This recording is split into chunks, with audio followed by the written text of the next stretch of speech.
Termiz shahrida oliy va o'rta maxsus diniy ta'lim muassasalari pedagog o'qituvchilari uchun yilning eng yaxshi fan o'qituvchisi musobaqasi hamda O'zbekiston musulmonlari idorasi tasarrufidagi o'rta maxsus islom ta'lim muassasalari o'rtasida Olimpiada 2026 tanlovining respublika bosqichi o'tkazildi. 2 kun davom etgan tadbirda ishtirokchilar bilim va ko'nikmalarini sinovdan o'tkazishib, munosiblar sovrindor bo'lishdi. Batafsil muxbirimiz lavhasida so'z boradi. Mazkur nufuzli ma'rifiy va ilmiy tadbirning ochilish marosimida O'zbekiston musulmonlari idorasi raisi o'rinbosari, din ishlari bo'yicha qo'mita bo'lim boshlig'i, diniy ta'lim muassasalari rahbarlari, pedagog o'qituvchilar va talabalar ishtirok etishdi. Unda so'z olganlar mamlakatimizda diniy ta'limga e'tibor yaratilayotgan sharoitlar va imkoniyatlarni e'tirof etishib, tanlov ishtirokchilariga omad tilashdi. Tadbirning birinchi kunida yilning eng yaxshi arab tili va balog'ati fani o'qituvchisi tanlovi doirasida pedagoglar o'z bilim va mahoratlarini namoyon etishdi. Musobaqa ishtirokchilari 4 ta shart bo'yicha o'zaro bellashdilar.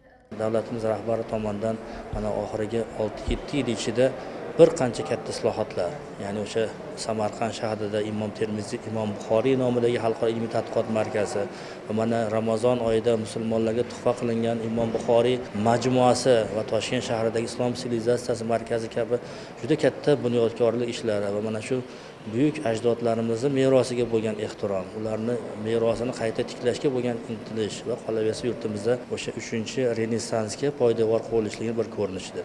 Mana bugun Termiz shahrida bo'lib o'tayotgan, xususan mana Imom Termiziy Islom institutida bo'lib o'tayotgan tadbirlar, xususan o'sha O'zbekiston musulmonlar idorasi tasarrufidagi 4 ta oliy diniy ta'lim va 10 ta o'rta maxsus islom ta'lim muassasalarida dars berayotgan eng yaxshi arab tili va balog'ati fani o'qituvchilarini tanlovi va mana bundan tashqari respublikamizdagi mana shu ta'lim muassasalari 10 ta o'rta maxsus ta'lim muassasalari talabalari o'rtasida o'sha yagona olimpiadani o'tkazilishligi ham albatta bu so'nggi yillardagi islohotlarning bir ko'rinishidir. Albatta bu orqali mana ustozlarimizda ham o'sha o'zini faniga bo'lgan e'tibor, mana shu fanga bo'lgan ixlos va qolaversa talabalarimizni ham mana yagona olimpiada doirasida yurtimizning tarixi va qolaversa yurtimizdagi mana turli viloyatlarda har yil har xil viloyat o'tkaziladi.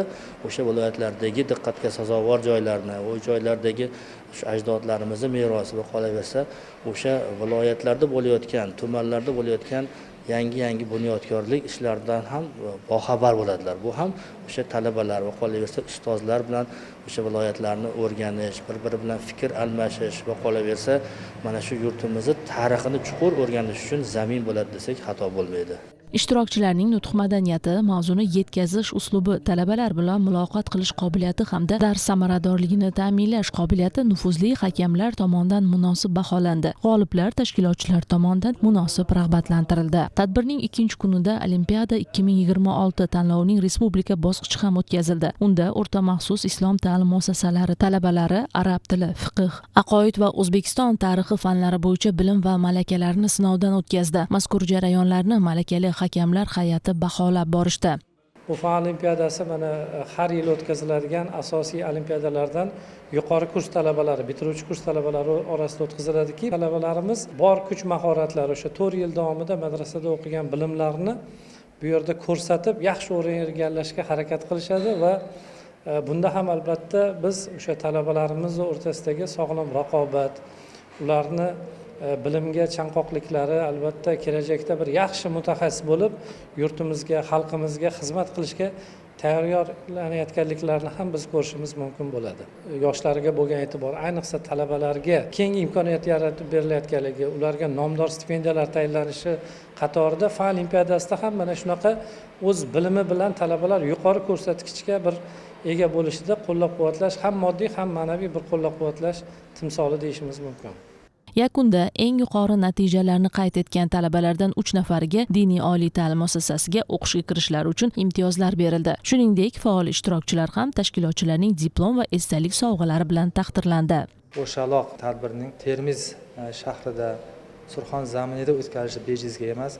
Bu yerdan hammamiz tariximizdan ma'lumki, ko'plab ulug' allomalar, termiziylar, olimlarimiz yetishib chiqqan. Tashrif davomida Toshkent Islom universiteti rektori bilan talabalarimiz uchrashuv o'tkazilib, bunda albatta ilm, ixlos, ustoz va ota-onalarga bo'lgan hurmat mavzulari haqida bir yaxshi davra suhbati tashkil etildi. Tadbir davomida ishtirokchilar uchun ma'naviy ma'rifiy uchrashuvlar, tajriba almashish jarayonlari ham tashkil etildi. Bu esa o'qituvchilar o'rtasida o'zaro hamkorlikni mustahkamlash, ilg'or tajribalarni ommalashtirishga xizmat qildi. Aytish kerakki, bunday tanlov va olimpiadalar diniy ta'lim sifati va samaradorligini oshirish, iqtidorli yoshlarni qo'llab-quvvatlashda muhim o'rin tutadi.